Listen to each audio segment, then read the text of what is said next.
This was the very first episode of the Computer Chronicles, broadcast back in 1983. When we first launched this series, sitting by my side as co-host was GaryKild. But Gary was a lot more than a TV host. Gary, in fact, was one of the most important individuals in the history of personal computing.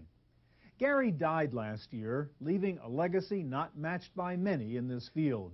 Today, we're going to devote the entire show to GaryKild and his role in the development of the personal computer on this special edition of the Computer Chronicles.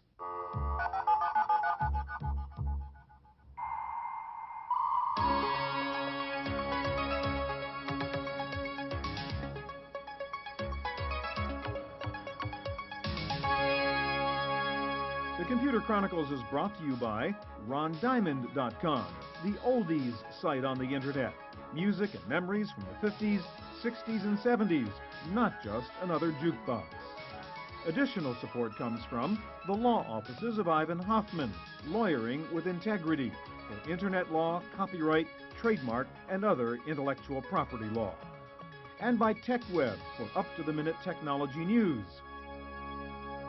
On a residential block in the seaside town of Pacific Grove, California, sits a modest house with a grand history.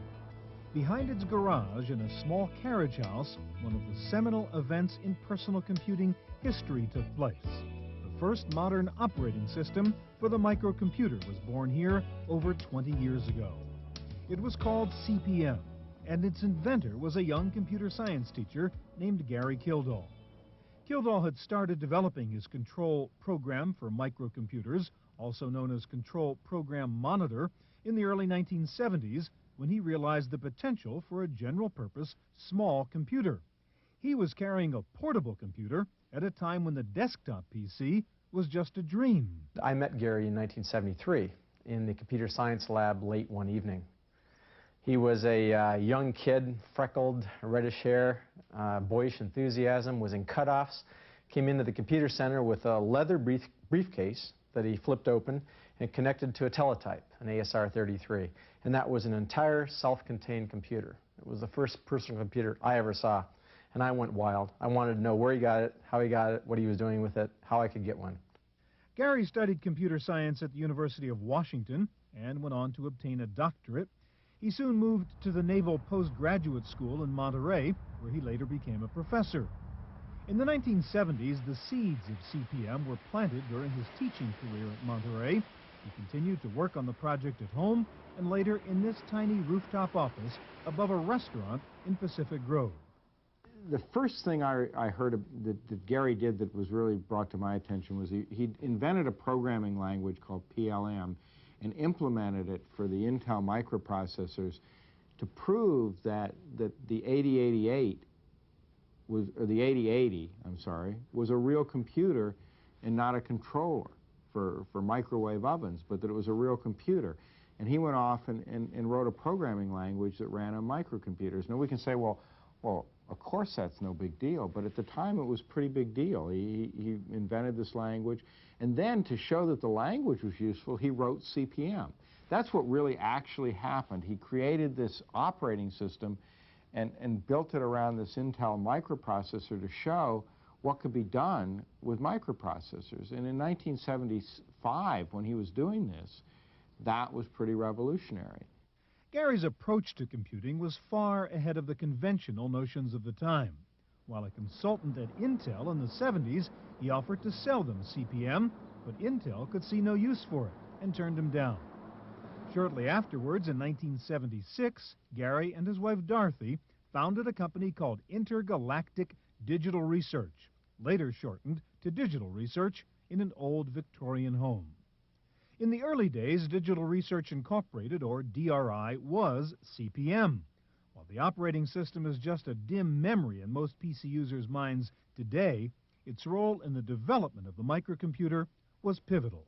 What's so important about the work that Gary did was the fact that he was one of the first to introduce an operating system for personal computers that began laying the groundwork that basically all other personal computer operating systems, hardware design, and applications can take their roots from? The main thing that CP/M brought that was different from how anybody else was approaching microcomputers was that Gary made a logical separation of the physical I/O system from what was called the BDOS. The physical I/O system was called the BIOS, the basic I/O system, and that was a term that Gary used in early CP/M. The BDOS was a basic disk operating system.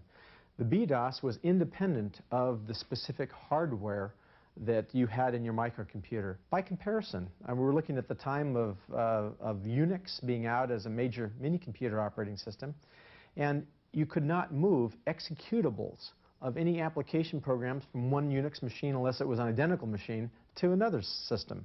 So this was really a remarkable innovation. CP/M sold extremely well, and DRI flourished. The company expanded to larger quarters across the street. The number of employees grew from 9 to 24. When a new VAX mini-computer arrived, it was too large to fit inside the building, so the entire structure was lifted off its foundation to accommodate the machine. A beaming Gary told the staff they would all be getting a raise that week. It was a time of skyrocketing growth. By August of 1982, the company newsletter reported that DRI's revenues had grown over 1,000% in the past 2 years. DRI now had 200 employees. CP/M was established as the industry standard and the most popular 8-bit operating system in the world. When the computer industry was just starting up, there was the computer industry. There was IBM and the Seven Dwarfs and the mainframe industry dominated by glass houses and giant mainframe computers that cost millions and millions of dollars, and the personal computer industry did not descend genealogically from that gene pool. It sprung up in a completely separate way, in a completely separate place. And Gary was its spiritual leader. His company was the biggest and most successful of all of the companies, and all of the companies were modeled after Gary's. Gary was a very busy guy. He was chairman of a large company. He was personally involved in new product development. Yet every 2 weeks he would spend 4 hours driving up and down this Pacific Coast Highway to spend a day in front of the cameras. When we come back, Gary's new role as a television host.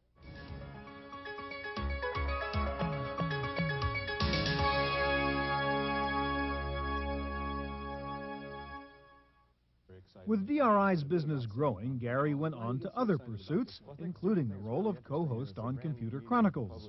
His second career as television host lasted over 6 years, during which he provided acute insights into the technology and potential of hundreds of products.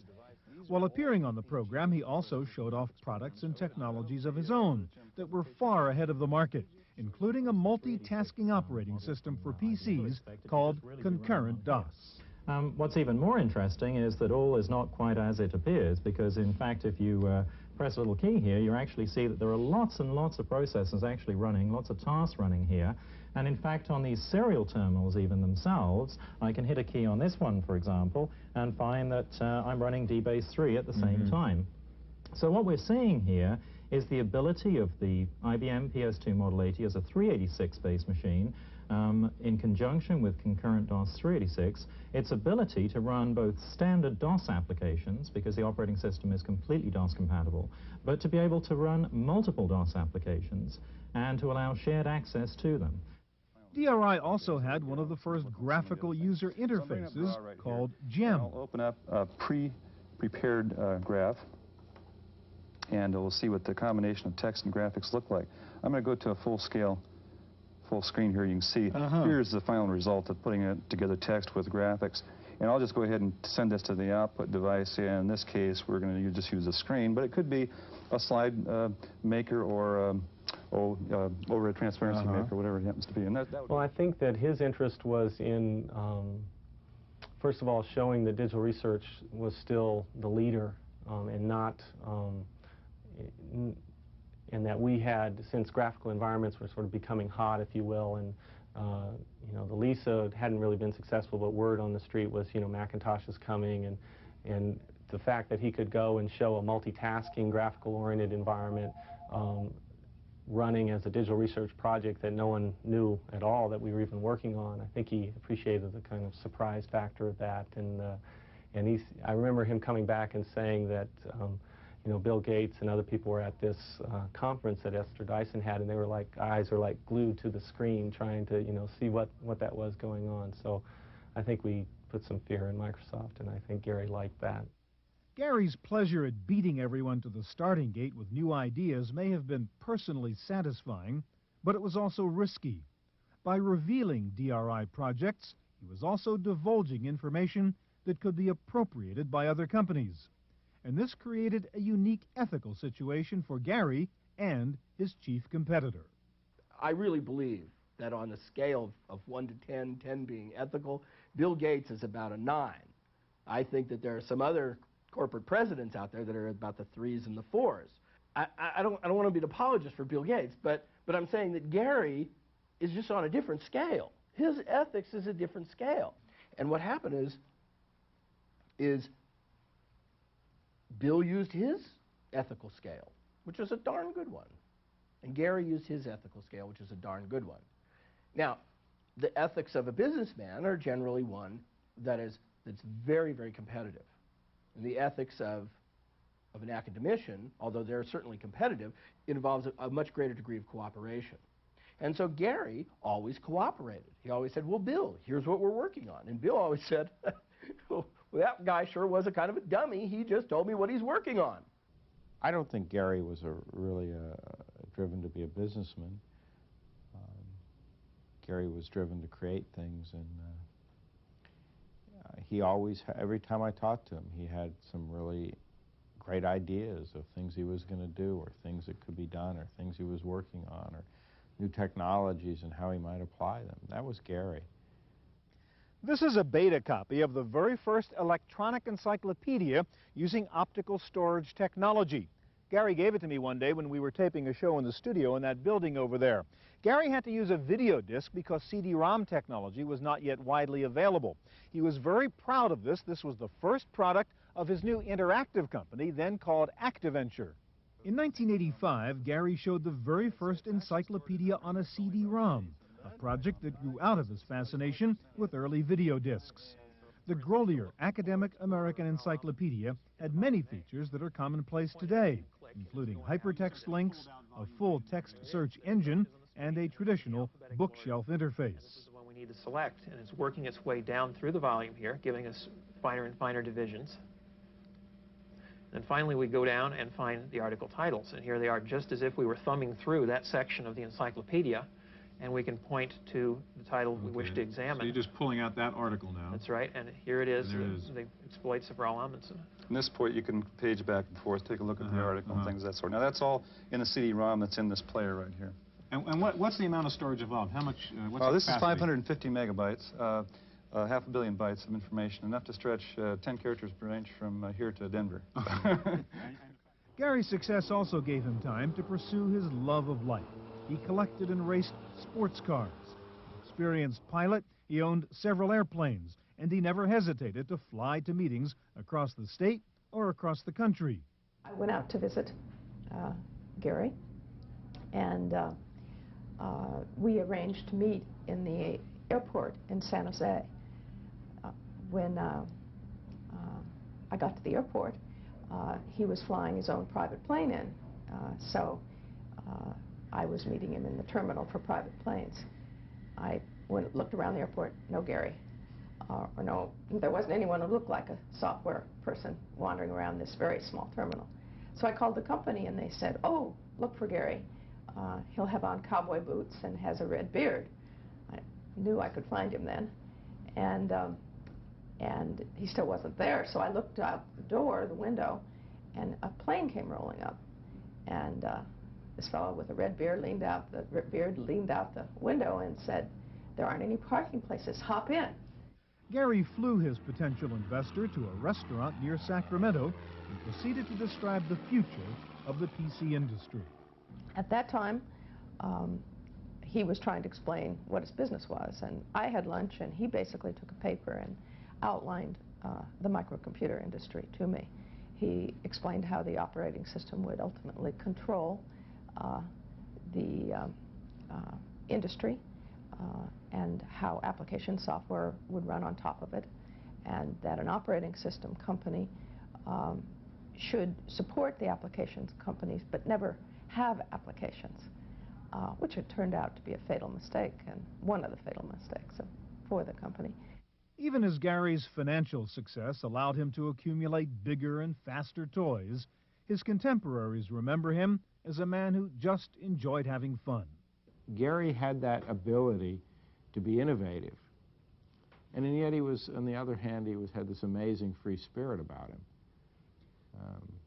Gary was certainly easy to talk into grabbing a six-pack of beer and going out to the lake and water ski. I mean, there was never a problem with that aspect of it either. He was a very unusual and remarkable individual.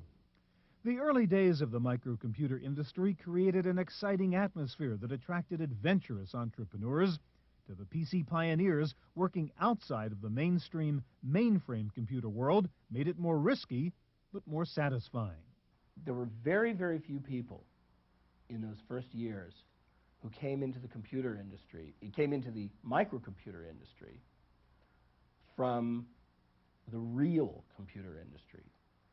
The attitude that pervaded Silicon Valley in 1980 was, when are the grown-ups going to come in here and make us stop? That was really what it felt like.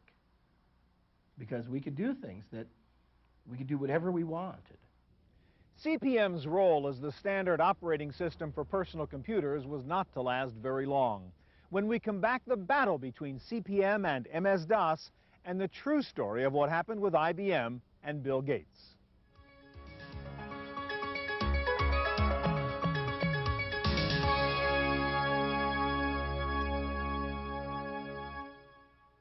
Despite his varied talents and accomplishments, GaryKild was perhaps best known as the man who chose to go flying on the day IBM came calling. It was the event which dogged him his entire life, and it has become a legend in personal computer history. But his friends and co-workers alike agree that the story is mostly myth, and that the facts are very different. Gary and I were scheduled to go that morning up to meet with Bill Godbout, who was one of the early people in the microcomputer industry building an S100 system, and we were delivering him CP/M documentation. So Gary and I, as the story goes, were in fact flying. We flew up to the Bay Area, up to the Oakland airport, delivered the software to Bill, and flew back down and joined the IBM meeting. We were there for the meeting later in the afternoon. By that point in time, things had already gone a little bit wrong. IBM had come into the meeting. They had a what I would call a unidirectional non-disclosure agreement. The idea was that Digital Research was to agree that they had never met IBM and the meeting hadn't occurred, and yet everything that Digital Research disclosed to IBM was intended to be public domain. That was the way the agreement was structured. IBM also wanted to buy CP/M outright for a flat fee and rename it PC-DOS, terms that were unacceptable to DRI. IBM then approached Microsoft and tried to license its clone of CP/M called QDOS. When IBM discovered that it might be facing a copyright lawsuit, they returned to DRI and struck a deal.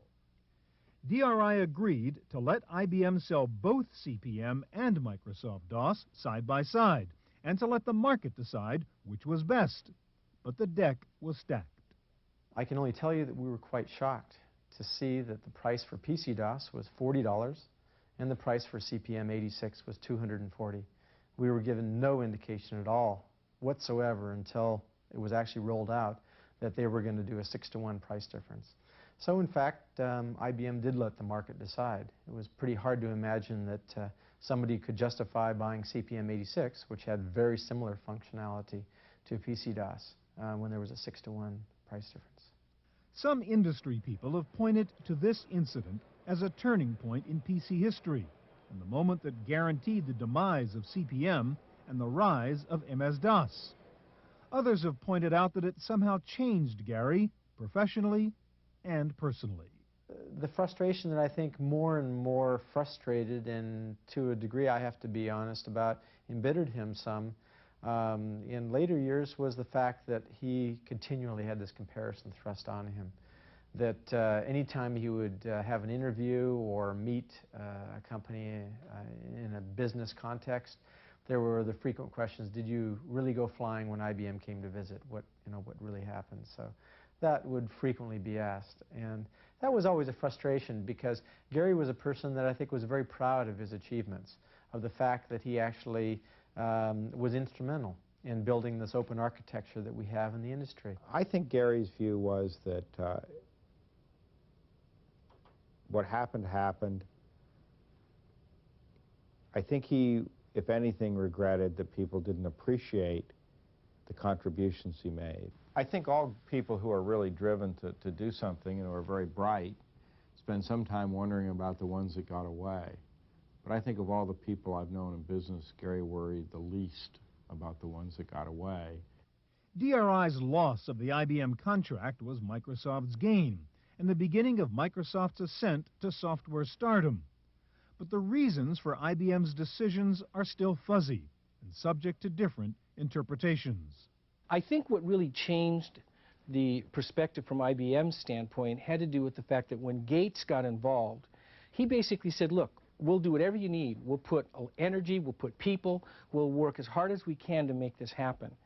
As opposed to the way Gary Kildell and his folks looked at it, which was, oh, here's another project. Remember, Kildell had already reached a certain level of success at that point, where at this particular time, Gates and the folks at Microsoft were in their very early stages. But I think that there's also some, I don't think blame's exactly the right word, but some responsibility goes to the customers as well, because if IBM had not put all of their eggs in the Microsoft basket, they wouldn't have the problem that they do today, trying to sell Warp against, an OS2 against the monster that they kind of created. Whatever the reason, the competition between DRI and Microsoft seemed to become a personal battle between Gary Kildall and Bill Gates, at least in the public eye. Well, Gary always considered Bill Gates a very good friend. In those early days, they all they all were very friendly with each other and cooperative. And certainly Bill Gates says today that he sent IBM to DRI when they were looking for the operating system. I was on a panel that Ben Rosen put on for the Rosen Forum in those very early days. And Gary got up and talked about what his plans were for CPM and where the company was going, and then made a comment. Well, this is a very large market, and there's room for lots of companies. And Bill Gates interrupted, and he said, no, there'll only be one company. Gary Kildall's life cannot be summed up by any one incident. It was made up of many notable accomplishments and a constant desire to innovate. His numerous contributions to the PC industry are evident, if not always recognized.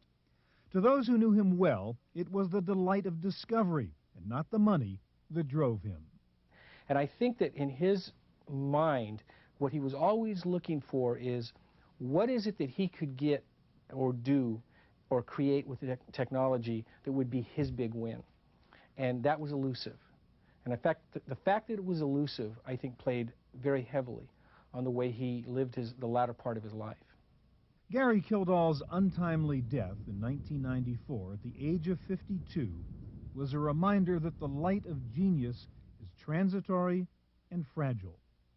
To his many friends and associates, it was a warning that we should cherish our relationships while we can. He is among a very small group of people that helped change the world in the 70s, and I think another group of people have taken advantage of it in the 80s and the 90s, and I'm sure that will continue. But Gary made a difference. I think he knew he made a difference, and certainly the people who knew Gary knew he made a difference. I think at this point in time it would be a shame to have Gary forgotten as being a person that was instrumental to the growing of this whole industry itself. Gary was somebody that had an infectious enthusiasm. If you go out in the industry and talk with associates that he worked with at a business level, knew Gary as a person that enjoyed enjoyed the warmth of human contact, that enjoyed going to parties, to be very personable. He was not somebody that restricted his focus to just the decision makers and the people that were leading the businesses and whatever. He was somebody that had a breadth of interests and was a very open person. So I think it would be a real loss if all that the industry remembers about Gary is he was the guy that was flying the day IBM came, because he was a much more of a person and contributed a great deal to this industry.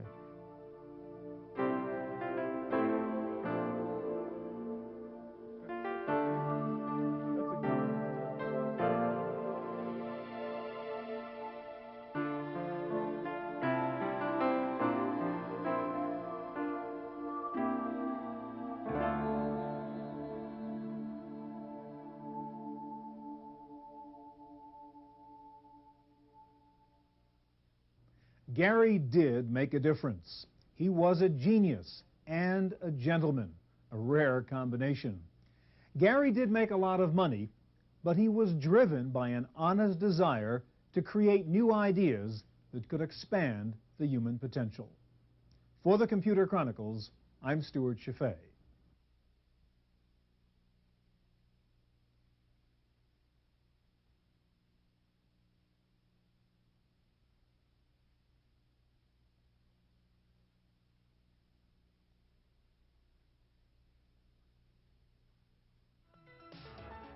The Computer Chronicles is brought to you by RonDiamond.com, the oldies site on the internet. Music and memories from the 50s, 60s, and 70s, not just another jukebox.